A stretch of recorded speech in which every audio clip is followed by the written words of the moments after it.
I felt this sense of urgency and the sense of panic. He was tripping and falling so much. That's never a good sign. I left the room because I couldn't handle it. The sweat glands are gone, and the odor just comes right back. I was devastated. I didn't know how to react. I realized that she does have a serious, serious problem. Next, two medical mysteries that defied the experts. Zach West is a seemingly healthy toddler until he suddenly begins to lose the ability to walk and talk. And no doctor can tell his terrified parents why. I just remember a doctor telling me that there's so many mystery diseases out there that we may never know. And I went into I have to know mode. Then, nothing could have prepared Cheryl Marshall for the bizarre metamorphosis her body would go through when puberty set in. I was this kid in the class who was smelly. So you just end up feeling really bad, embarrassed, humiliated. When illness strikes, we look to doctors to give us answers. But what if they can't? For these unlucky patients, diagnosis is a mystery.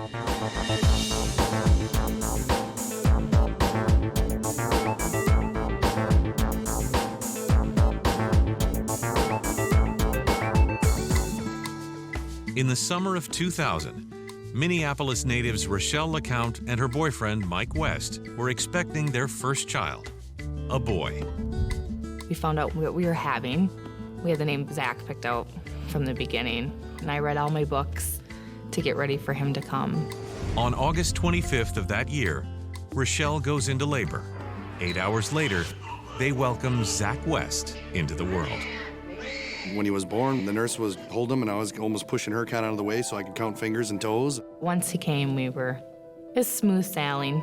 Hi, Mom. The young parents adore their seemingly perfect son. And even when they end their relationship 9 months later, Mike and Rochelle continue to share in the excitement of Zach's progress. I think he started crawling like at 7 months and walking around 9, 10 months, and then his first words were right around 11, 12 months. He was up and motoring around. He was good and stable. But a few months after Zach turns 1, the young parents notice that his right eye seems to be slightly turned in. And so we went to the doctor, and they thought it was just basically a lazy eye. And she just said he would probably need glasses. But over the next several weeks, it becomes clear that the glasses are not helping. In fact, Zach's eye is turning in even more. On a follow-up visit to their ophthalmologist, the doctor suggests corrective surgery to fix the problem once and for all. It was painful for us because it was the first time that basically anything was going on with him. Though they're terrified at the idea of their child undergoing eye surgery, Mike and Rochelle believe it's the best choice for Zach. You know that this has to be done to help him. But he came out of it really good. By the time he's 1.5 years, the eye has healed completely, and the young parents are sure that the worst is behind them. That is, until they realize their son is no longer walking with confidence. He used to walk like he was drunk, and I thought it was just a toddler walk. We were wondering, is it just us, just getting a little excited, being first-time parents, and is this normal, is this not? Just to be safe, Rochelle and Mike take Zach for a checkup with a pediatrician. But instead of reassurance, the doctor offers up an alarming theory.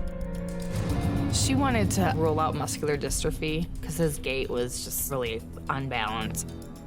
Muscular dystrophy is a genetic disorder that over time causes the body's muscles to grow progressively weaker.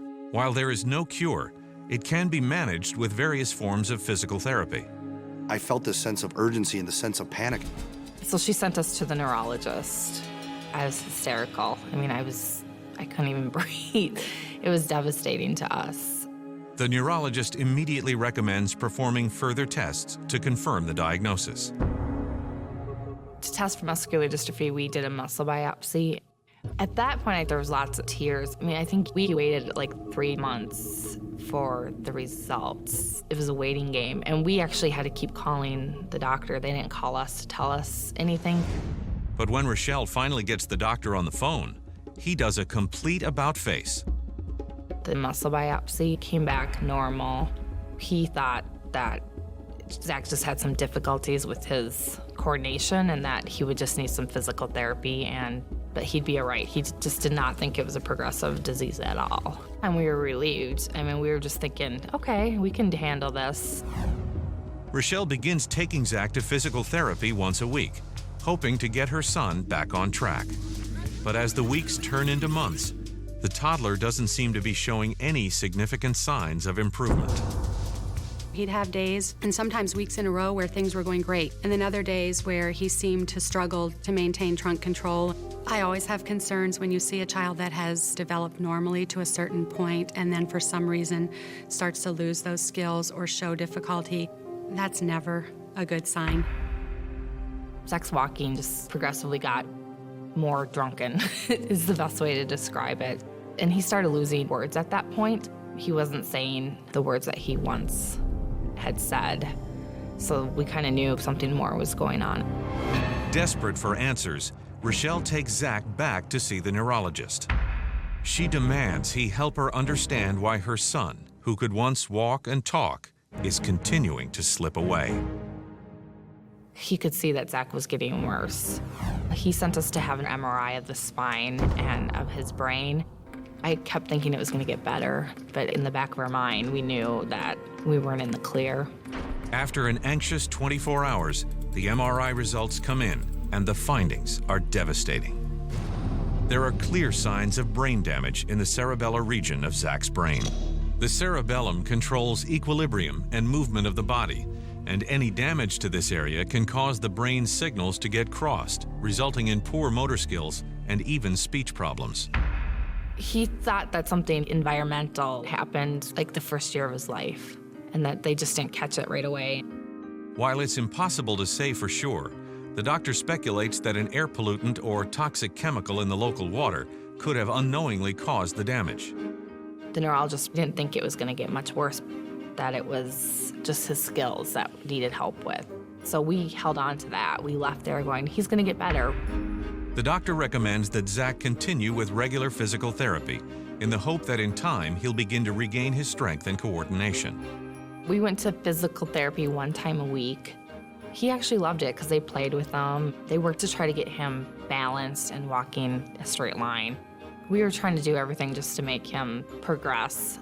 It seemed to take him a lot more energy to do some of the things we wanted him to do than it would take the typical child. For a while, it seemed like Zach was stabilizing, and then he just, again, progressively had a harder time walking, harder time with trunk control and hand control and that kind of stuff. The pattern is becoming all too familiar, and when Zach is almost 3, Rochelle and Mike decide to get another opinion, this time from a specialist at a well-respected hospital several hours away. At that hospital, they work as teams. That made me feel better to say, great, now we got more than just one person interpreting, and maybe they can do some brainstorming. Rochelle and Mike eagerly hand over Zach's hefty file to the team's lead neurologist, hopeful that they'll finally get some answers. She had a couple things in her head, and we did blood work and a urine test. And then she said, if for whatever reason I need you back here, I'll call you. And it was like 3 days later, we got a phone call that we needed to come right away. So we're like, it's something. They figured him out, and we just were not prepared for the answer that she gave us when we were down there.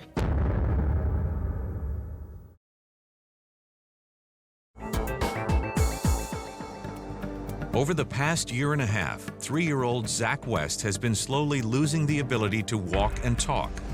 But at last, a team of doctors more than 200 miles away believes they've found a critical clue. We got a phone call, and we drove down there right away. But as the family walks into the doctor's office, they immediately sense that the news is not good. The neurologist explains that this seemingly simple urine test was positive for a tumor marker. It was like, he has cancer. That was the last thing that we ever thought it could be. In fact, the team suspects that Zach has a neuroblastoma, a cancer that forms in nerve tissue. This has most likely been causing his steady muscular decline. The worst cases often result in paralysis. It was tough because you're like, please let it be this, so that way at least we have a cure.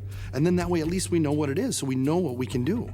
While the team is confident that a tumor is causing Zach's body to slowly shut down, They need to locate it before coming up with a treatment plan. Usually the neuroblastoma tumor is found in the chest cavity, so they thought that they would do the scans and be able to pinpoint right where it is. And she had test after test ready for us. He had a CAT scan. It was horrible. He had to be awake for it, and they pretty much tied him down, and he just lost it. He freaked out. I left the room because I couldn't handle it, and his dad stayed in there with him and held him down. It's instinct, you know, I want to protect him, especially when he's that helpless, but now they're asking me to participate with them. It was breaking my heart. But this becomes just one of countless scans that Zach is forced to endure over the next 12 weeks, and each one comes back inconclusive.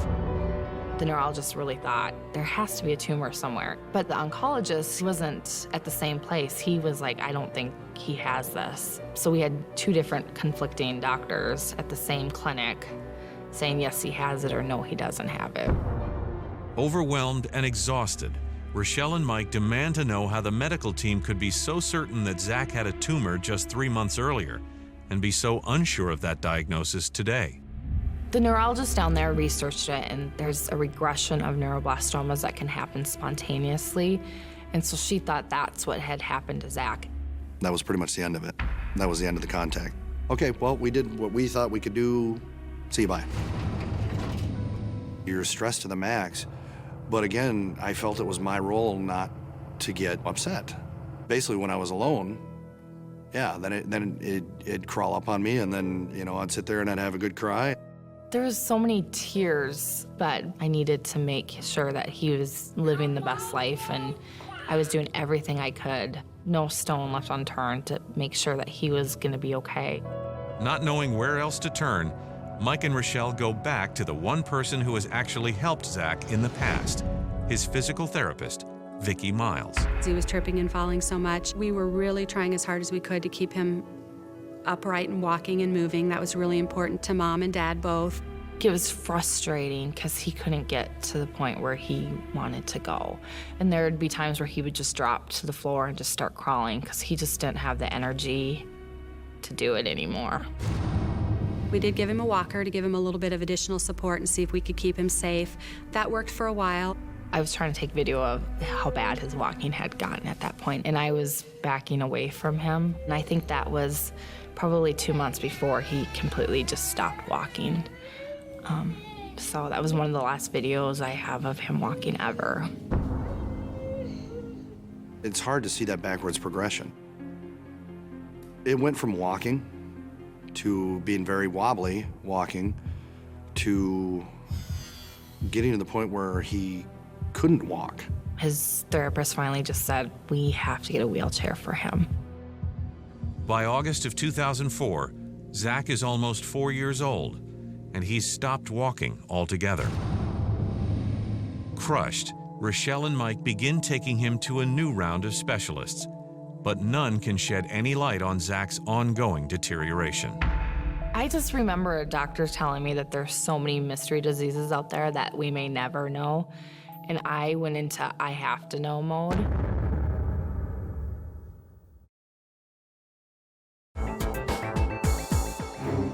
For more than 2 years, Zach West's parents have watched him slowly lose the ability to walk.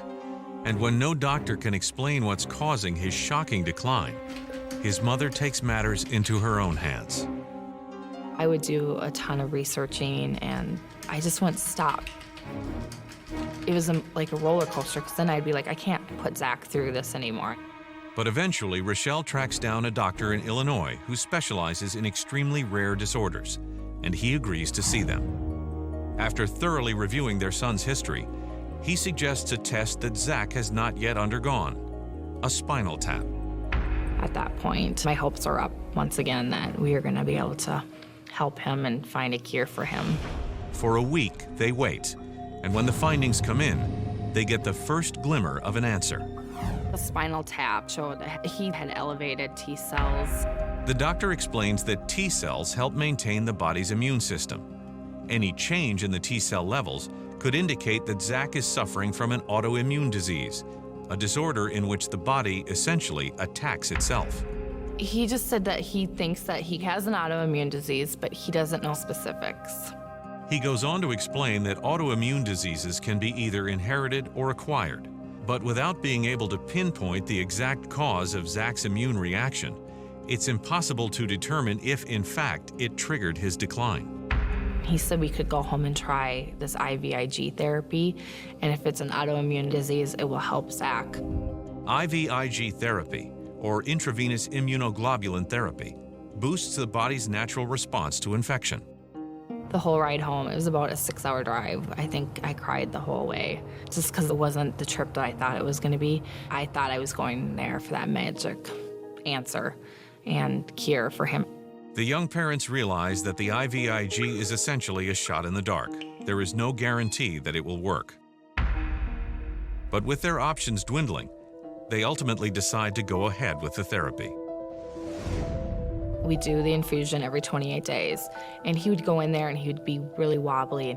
By the second bottle, Zach perks up and you can just tell he feels better. So we were like, he has an autoimmune issue. We're gonna be okay again. For the next 2 years, Zach receives the IVIG therapy every few weeks. Though it's not a cure, the treatment does appear to be slowing the progression of the disease. We just did what we had to do to keep Zach okay, and I really wasn't researching on the internet because Zach had a diagnosis. For the first time in 5 years, Rochelle and Mike find themselves coming to terms with their son's condition. Little do they know that their world is about to be turned completely upside down. In April of 2007, we did another MRI. And they came in like the cavalry. I just said, uh-oh, you know, something's wrong. And I remember she asked me if I was in a good place. And I instantly, start crying because I'm like, what is she gonna tell me? So she told me that his MRI came back and there was a big change and that he had iron deposits on his brain. This was the first really big, specific finding that pointed them in a specific direction. She goes, I think he has this PKAN disease.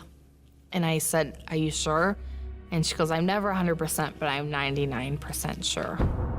PKAN, or pantothenate kinase-associated neurodegeneration, affects the nervous system and is characterized by muscle rigidity and weakness. An MRI will show an abnormal buildup of iron in specific regions of the brain. It's a very rare progressive disease with no known treatment.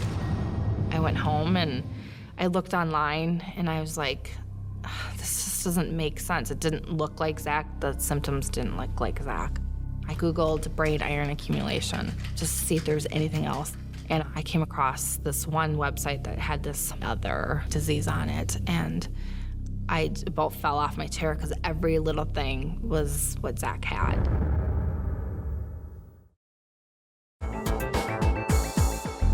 Over the course of the past 5 years, Rochelle LeCount and Mike West have watched their son Zach slowly regress. Once a vibrant and active child, he's now barely able to move around. And while more than 24 doctors have failed to explain Zach's deterioration, Rochelle has just discovered a lead online. I found that they just started testing for the gene that causes this disease. I wanted to know more, and I needed to hear from the expert. Her next call is to Dr. Susan Hayflick, one of the leading experts in a disease that was identified just 2 years ago. The sense I got was that Rochelle was, I think, very obviously striking that critical balance between dogging getting a diagnosis and taking really good care of her child. Dr. Hayflick agrees with Rochelle that Zach has many of the classic symptoms of this extremely rare disease. In fact, it is so rare there are less than 10 known cases worldwide. We are one of the world's centers for these disorders. All the cases in the US tend to funnel towards us. Dr. Hayflick assures Rochelle that a simple DNA test is all she needs to make the diagnosis. But the family will have to wait an agonizing 2 months for the results. We've been told so many things that I think I wasn't going to believe anything. I just wanted confirmation. My recollection in Zach's situation was having a very high level of confidence that a mutation would be found. And in fact, he has what we would call an atypical neuroaxonal dystrophy.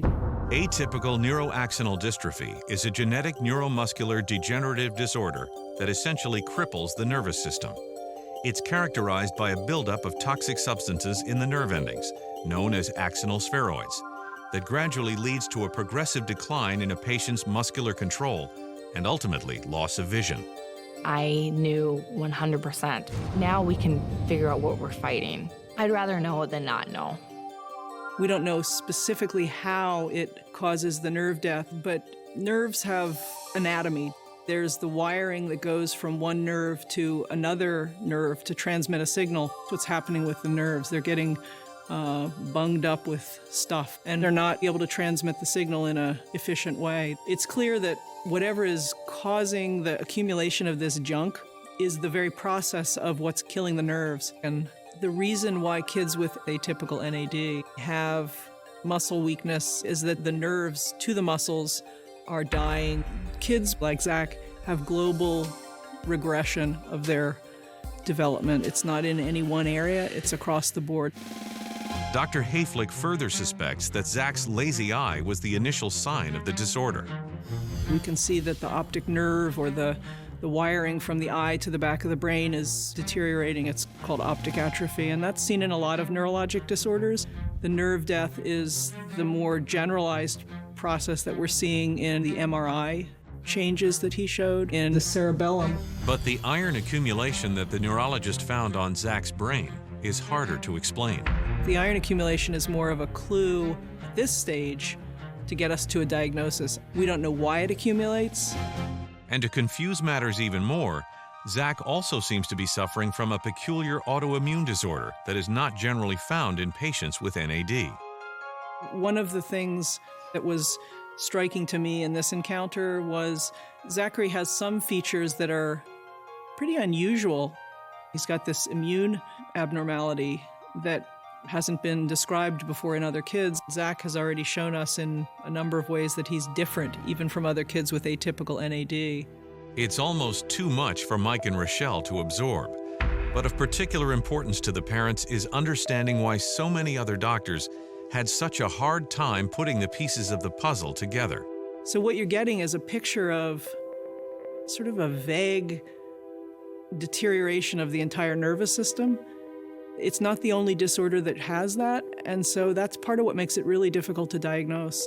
It looks like a lot of other things. And different things this little guy's had to go through, just by us guessing and hoping. I wish we could just take all those things away. But while Mike and Rochelle finally have the answer they've been so desperately seeking, they do not have a cure. In fact, there is no known cure or even treatment for the disease.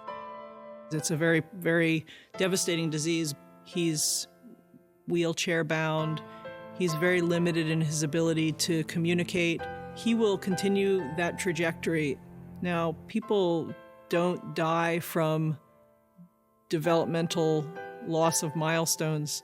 They die in these disorders from some complication of neurologic impairment. My biggest fear is that I'm not going to be able to live without him.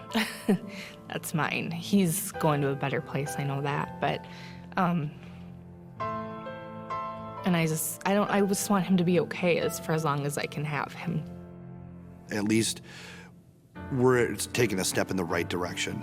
And I was so thankful for that. You don't feel like you're just lost out at sea on a piece of driftwood.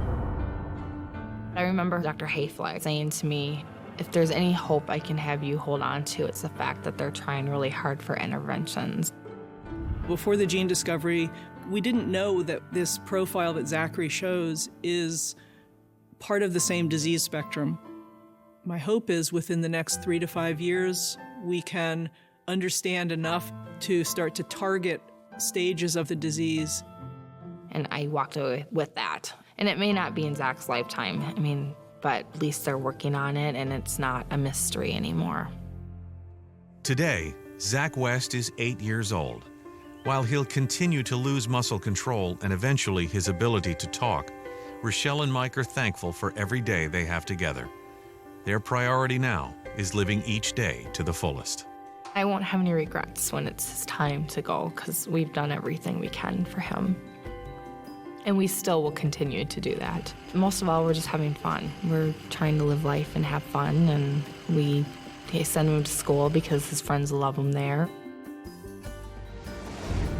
They have made a tremendous effort to keep Zach active and enjoying things in life. He's just an amazing little boy, and she's an amazing mom. We just try to take day by day. Then again, I looked at Zach, and he's doing really well for having it. So I'm just thankful for that.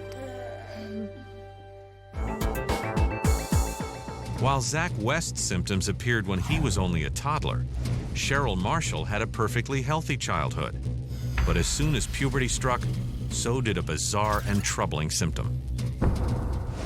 Growing up in Toronto during the 1970s, Cheryl Marshall learned early on how to take care of herself. My mother, she was just a very hard worker. She worked the evening shift and the night shift, sometimes a double. Cheryl begins spending all of her free time at school and quickly finds a balance between academics and sports. I was very athletic. I joined the track team and realized that I was good at it. And it was just a great social event. Lots of kids were there. But the summer before starting middle school, Cheryl notices she's sweating more than she used to and has even developed a strange new smell. It was more of a musty odor. I mean, we can all imagine if you've been out in the sun, say doing yard work, and you're sweating a lot, it was basically that type of odor. At that time, I was thinking that it was puberty. And when Cheryl heads back to school that fall, her body odor is even worse. Suddenly, kids who were once her friends begin to treat her differently. I could do all the sports, and I automatically would get picked first, and that wasn't the case. Eventually, I was the last one picked. I realized that nobody wanted me on their team. I just feel odd that there's something wrong with you. Ashamed and embarrassed, Cheryl looks to her mother for guidance on how to manage her body's new odor. I can remember my mother saying, well, have you taken your bath yet? Not knowing that I had already taken one 15 minutes ago. I didn't put up a fuss, and I just would go ahead and take another bath. I don't think she realized it was a problem. So Cheryl sets about finding her own remedy. I started to think, well, maybe I need to change the deodorant because maybe it's not the right kind. That's how I started tackling the problem. She soon begins dipping into her weekly allowance to experiment with different deodorants. I tried every single one, maybe 2 or 3 times. By the end of the year, Cheryl has experimented with more than 20 deodorants and even more soaps and body powders. But none of them help curb the foul smell that seems to follow her everywhere. Mortified, she suffers in silence. I'm not sure if it would have made my school life any easier had I complained to the teacher, maybe gone home and complained to my mom, but I did not. By the end of middle school, she's spending more and more time alone, as far away as she can get from the incessant ridicule. I remember one incident. This one kid pointed at me with his fingers as if he were shooting a gun, and he says, "Oh, I'm gonna blow off your smelly olive pits." So you just end up feeling really bad, embarrassed, humiliated.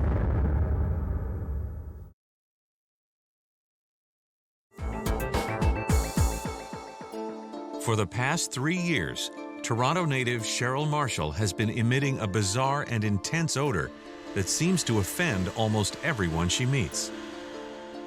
I was this kid in the class who was smelly. It was just a big joke for them.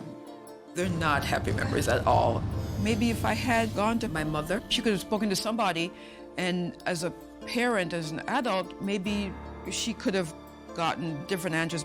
But she doesn't want to burden her single mother with yet another problem. So Cheryl does her best to manage the stress all on her own.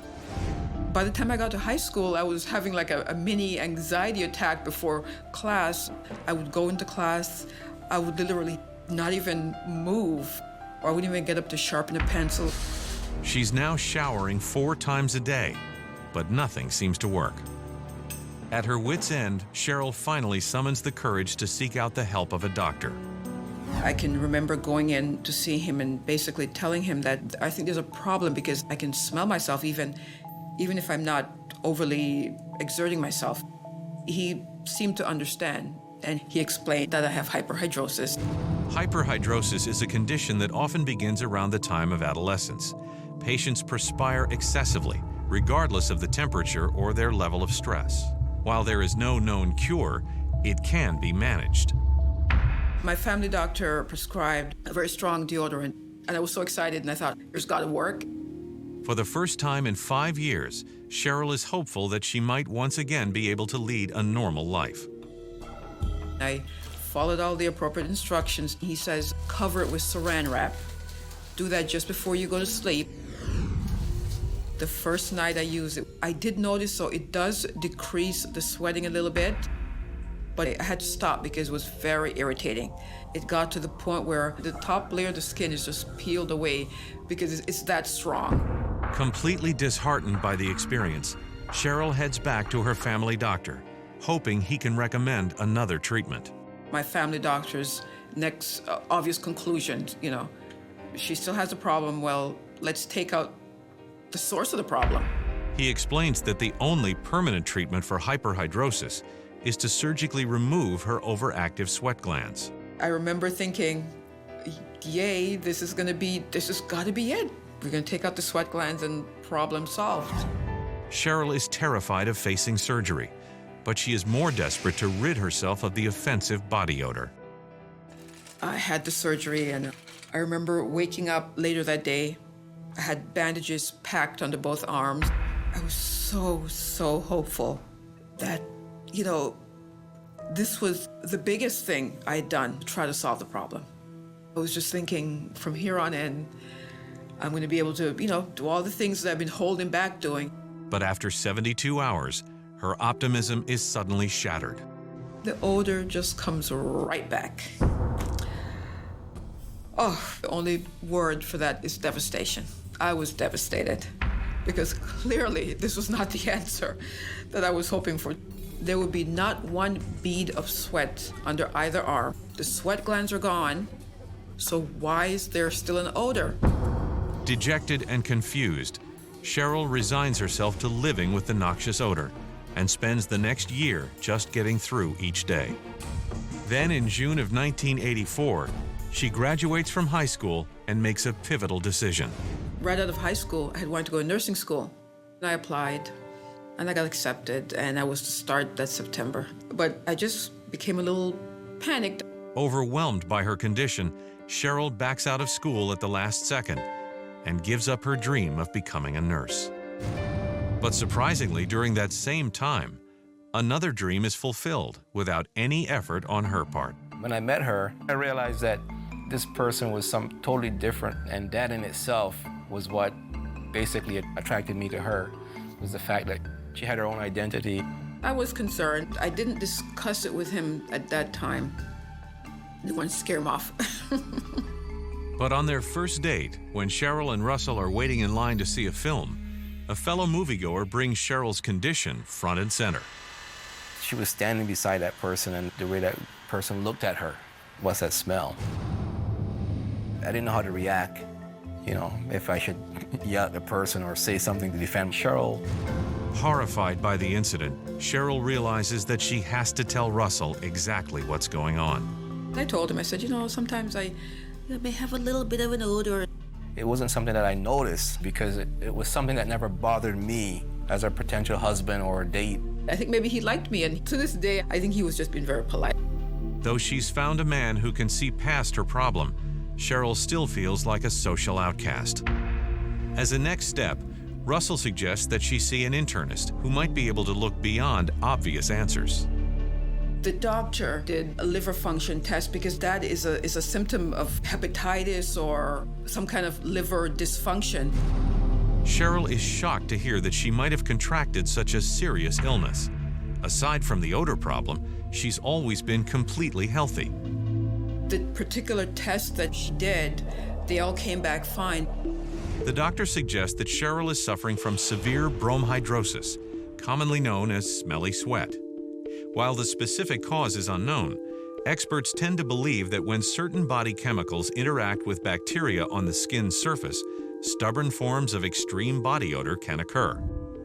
that diagnosis. I thought that's what it was. It was something to say, well, this is what I have. You're happy when somebody gives you a name of something. And that one made the most sense as opposed to hyperhidrosis. While there is no cure, it can be managed with topical antibiotic treatments.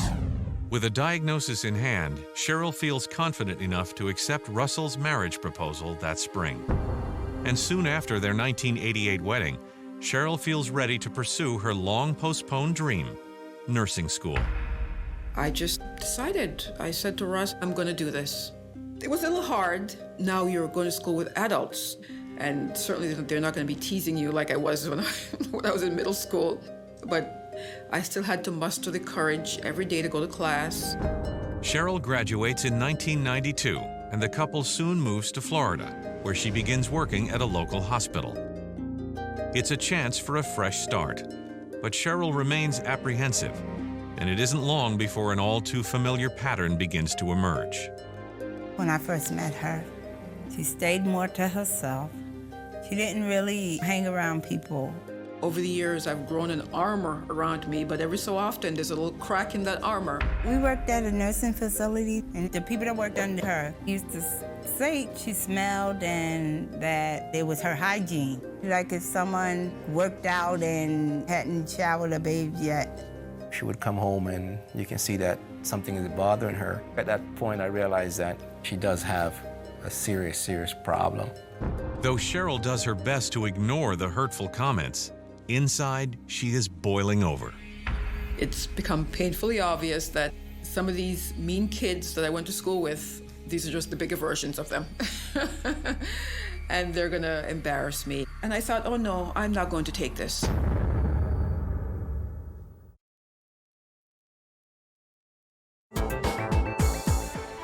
For more than 20 years, Cheryl Marshall has been living with a socially crippling disease that causes her to emit a stomach-churning odor, and no doctor seems to know how to manage it.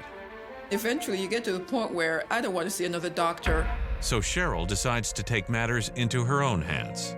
Using her medical training as a guide, she begins a full-on investigation into a range of different diseases and conditions.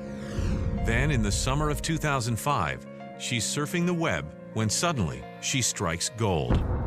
I was doing online research, and I came upon this support group. There must have been about 4,000 posts. When I started reading all these people's different experiences, it was just like somebody had just flipped the light on.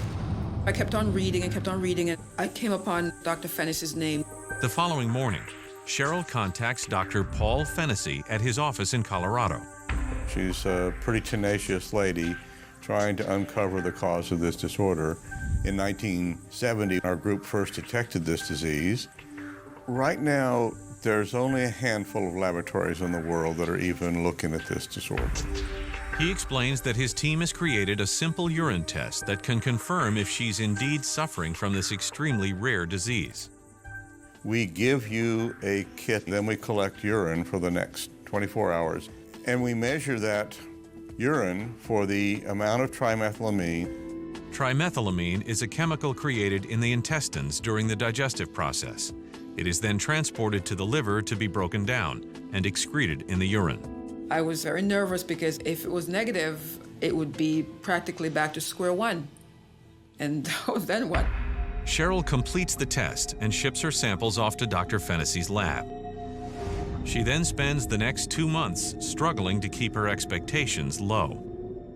I remember saying to Russ, I said, well, what if this comes back and this is not it? You know, I said, then what? Because I need to know. This is driving me crazy. This has been 30 years now. I mean, it's been 30 years, literally. When we looked at her sample, she turned out to have just about a 50-50 ratio of trimethylamine to trimethylamine oxide. And so it's clear that her enzymes are not functioning correctly. So that's trimethylaminuria. Trimethylaminuria, also known as TMAU, is a rare metabolic disorder in which the liver fails to process the chemical trimethylamine, which can often smell like rotting fish. Over time, the chemical builds up in the body, causing patients like Cheryl to excrete a strong and offensive odor. Any way it can get out, it gets out. If you think about how volatile and how pungent ammonia is, trimethylamine is like ammonia. It goes through the body and come out every single pore, and then ends up causing people around to notice very quickly that there's something awry, and it's oftentimes perceived as offensive. The symptoms can occur sporadically, and while most people associate the odor with a fish-like smell, others do not. Everyone has a slightly different nasal interpretation of what they're sensing. I don't really smell a fish odor, and it causes me to cry, sort of like you're cutting an onion. When I realized what was wrong with me, it was vindication for all those years, those decades of not knowing and being misdiagnosed and led down the wrong path. I was happy that I knew what was wrong with me. And while she's relieved that the diagnosis carries with it no risks to her overall physical health, she continues to struggle with the psychological side effects of this disorder. It doesn't surprise me at all that social stigma and social depression are a major part of this disorder. And on top of that, the frustration of not knowing why is even worse, because someone says, you know, you stink, and you can't tell them why. And that's a horrible burden to drag through life. The feelings of humiliation and shame that so many TMAU patients experience is all too familiar to Cheryl. But she's having a harder time understanding why so many doctors failed to figure out her case. After talking to other people with the same disorder, they've been through the same thing. Doctors thinking they're nutty, crazy. They were doing as much as they possibly could with what they had. The first textbook that I've seen written describing trimethylamine was in 2006 or 7. And so that's the very first time that this has really actually entered the medical teaching literature. But the diagnosis is bittersweet. There is no known cure or treatment for TMAU. However, Dr. Fennessy assures Cheryl that it's still possible to live a relatively normal life by adjusting her diet. This disease is really driven by the things that you eat and the things you eat a lot of. One of the worst offenders would be eggs. If you ate nothing but eggs for breakfast, lunch, and dinner, you're going to smell to high heaven. Other foods high in trimethylamine include legumes, meat, and dairy. In fact, Dr. Fennessy is so confident that the disease can be triggered by diet that he suspects her first episode 30 years ago was induced by the food she was eating at the time. We'll talk about a teenager as being a free grazer, that they go out and pick foods that they actually like and not the ones that mom and dad would normally feed them. But it actually has a tremendous amount of the precursors for trimethylamine in it. So this causes a disease that was there all the time to all of a sudden become very noticeable. Today, Cheryl keeps the odor in check by paying close attention to the food that she brings into the house. Her diet's really changed. I love fish, but that's one of the problem food for her. Now we don't eat any at all. God bless him, I love him so much. He is so supportive. He has stuck with me through this whole thing. But more than anything, the diagnosis has given Cheryl the courage to face the world without shame. I think now she seems more positive, and now that she's actually taking the bull by the horn. I've had to do a lot of this really on my own because doctors just didn't know. I want to put that behind me. I think it's made me a stronger person.